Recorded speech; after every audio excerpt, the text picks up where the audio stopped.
How does clear and convincing evidence affect burden of proof?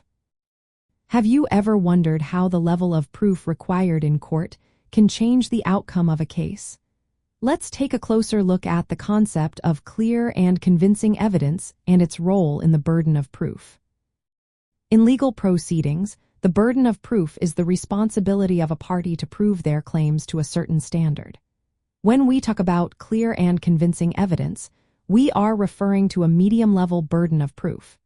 This means that the party must show their claims are more likely true than not, but with a higher degree of certainty than what is typically required in civil cases. So, what does this mean in practical terms? Clear and convincing evidence requires that the evidence presented is strong enough to create a firm belief or conviction in the mind of the judge or jury. It is not enough to simply tip the scales in favor of one side. The evidence must be compelling enough to remove serious doubts about the truth of the claims being made. This standard is often applied in cases involving important issues, such as allegations of fraud, disputes over wills, or decisions regarding life support. In these situations, the court demands a higher level of persuasion compared to ordinary civil cases, where the standard is usually a preponderance of the evidence.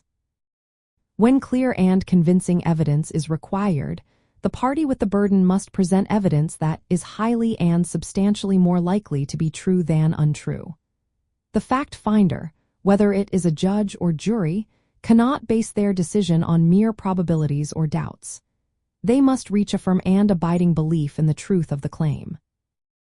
This standard is stricter than the usual civil burden but does not require eliminating all reasonable doubt, as in criminal trials, where the burden is beyond a reasonable doubt. In summary, clear and convincing evidence raises the burden of proof to a level that ensures the facts are established with a strong degree of certainty. This influences how evidence is presented and evaluated in courtrooms where this standard applies.